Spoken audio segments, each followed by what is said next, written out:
Alright, today we have a custom split mechanical keyboard build from RGBKB, and this is their new Sol 2, and the group buy is just about to end, so yep, this is a prototype, so I don't have the final package and product.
Okay, so first thing you should do is flash the PCB and test it, but being me, I didn't do that because I just wanted to get straight to building.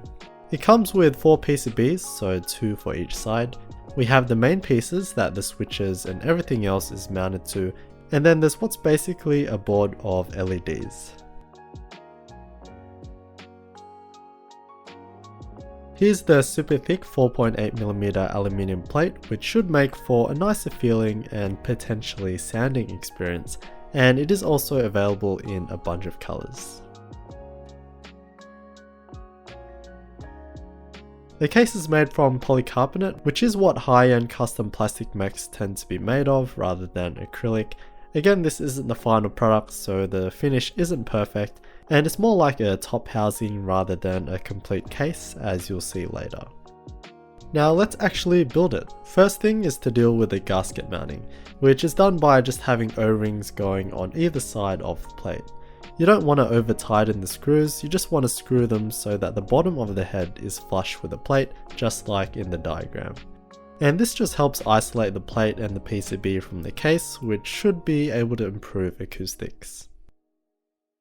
The Sol 2 does support up to 6 rotary encoders and also 2 OLED panels, but these are not included and are just optional pieces.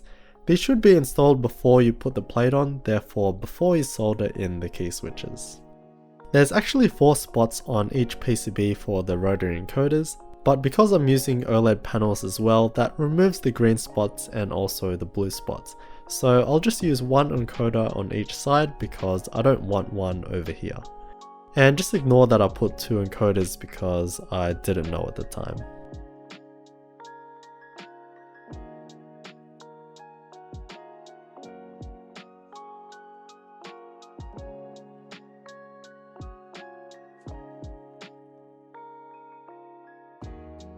Next up we have the OLED panels.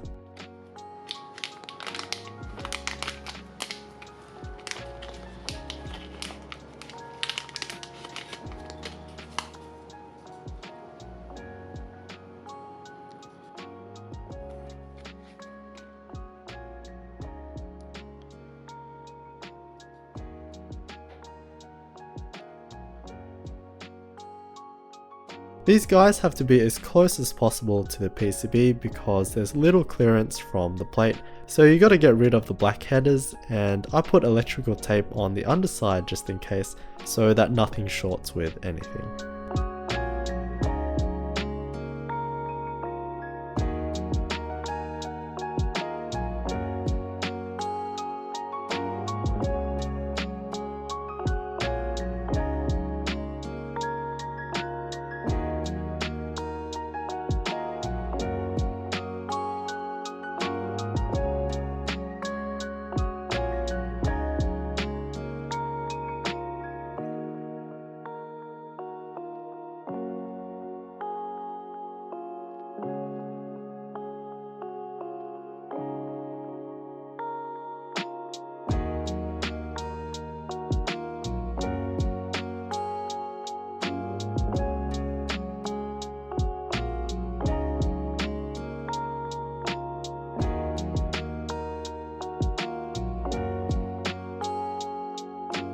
Next up are the key switches.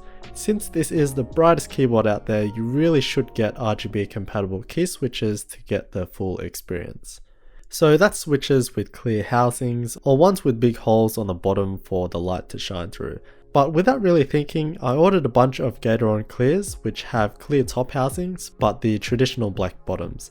And yeah, I know no one likes Gateron clears, but I wanted something different.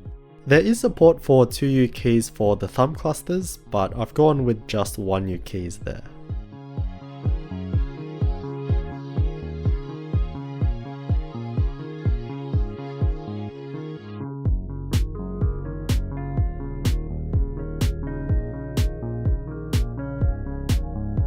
And yeah, I got sent the wrong size keycaps. They're supposed to be 1.5U, but I've received 1.25U. And to add to that, I only ordered 8 because for some reason I thought it was just the Ergonomics layout, but there's actually one more 1.5U key on each side, so yeah. Next issue. As said before, these aren't RGB compatible key switches and have the solid black housings, and I thought I should do something about it, and I definitely do not recommend or condone doing this as you risk messing up bad. But since there are these large holes in the PCB to allow that lighting to shine through, I went for it. I took my drill and carefully drilled majority of the key switch bottoms, and to add to that, it does throw a bit of dust around, and I actually went through the effort of lubing these switches, but the main stuff in the switch is in a different compartment, so it's not too bad.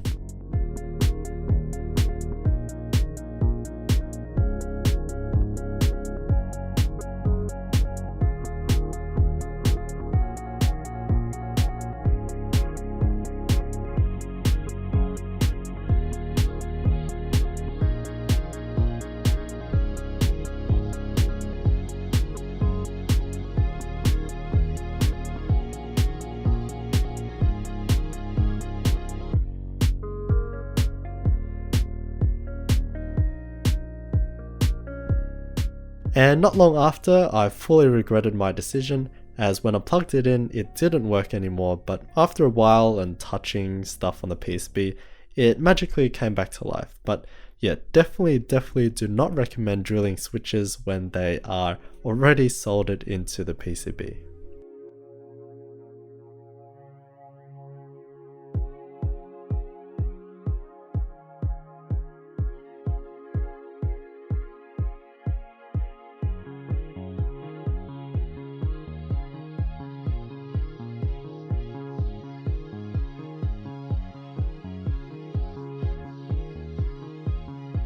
As you can see, the polycarbonate case is more just like a top housing, and the bottom is just the LED PCB. Therefore, you don't actually need the PC case, and there is that cheaper kit available without it.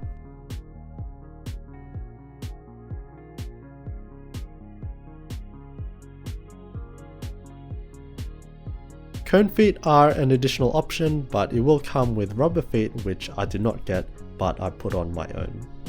With the rotary encoders, you gotta chuck on some caps. I did order silver ones as well, but they still haven't arrived from China, so I have these super bright copper ones, which I like the look of anyway. Since the spots for the OLED panels do fit key switches, there is a very large opening. So it looks pretty odd and janky with all the space around it. They have developed separate bezels for this though, but I had to do something myself, so I cut some 4.5mm clear acrylic and used a tiny bit of double-sided tape to keep it down.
I actually did this purple version first, but I just didn't like the look of it.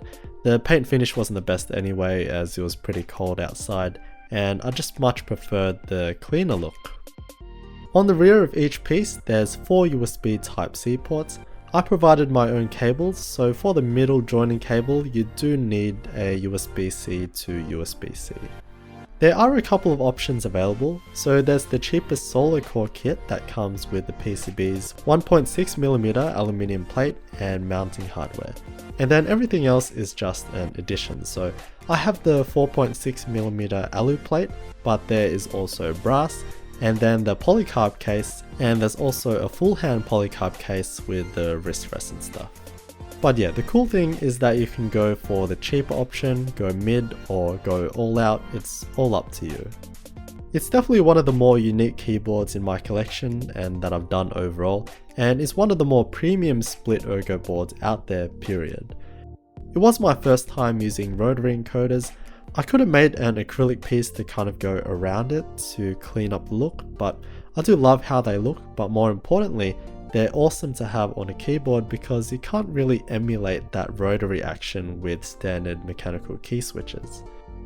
It does support up to 6, but I did want to have the OLED panels. Unfortunately, I did damage the right one, but that just duplicates the left one. And yeah, it's more of a novelty / aesthetic thing for me personally rather than functional, but it does give relative information which is still useful. Now, a huge feature and part of the identity of the Soul 2 is of course the RGB lighting and being the brightest mechanical keyboard in the world. And it for sure is super bright.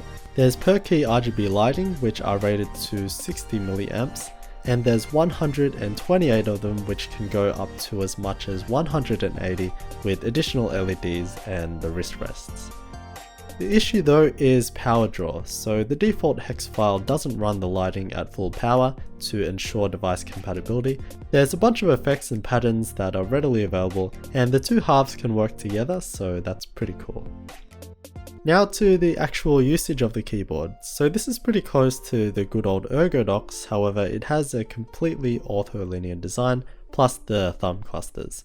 So it's just a grid basically, whereas the Ergonomics does have a columnar stagger. It does use the powerful QMK firmware, so you can customize whatever key to be whatever you want. The advantage of having a physically split keyboard is that we can angle and place the pieces to your liking. So with the normal keyboard, we have to kind of cram our arms and hands towards the center, which is unnatural. With a split, we can keep them wider apart and also angle them if we want to. Additionally, I do have the cone feed on mine which slightly tense it, meaning the inside is higher than the outside, again creating a more natural wrist position. This stuff does take time to get used to though. Admittedly, I don't have a proper typing technique, so I only use 3 fingers and thumb on my left and 2 on my right. And I feel that to fully utilize the ergonomic benefits of an ortho layout, you need that technique. I don't really have the time to fully delve into it, and I really would need a few weeks to get a better feel, but it's a split ortho and there's a bunch of them out there which people do seem to love. But I still can feel the ergonomic benefits of the better shoulder, arm and wrist positioning. I know the Gateron clears aren't the most popular key switch, but I have lubed these up, and typically lubed linears with gasket mount should feel decent, and they are, but they are super light, which kinda doesn't bring out the best of it, but I still love it.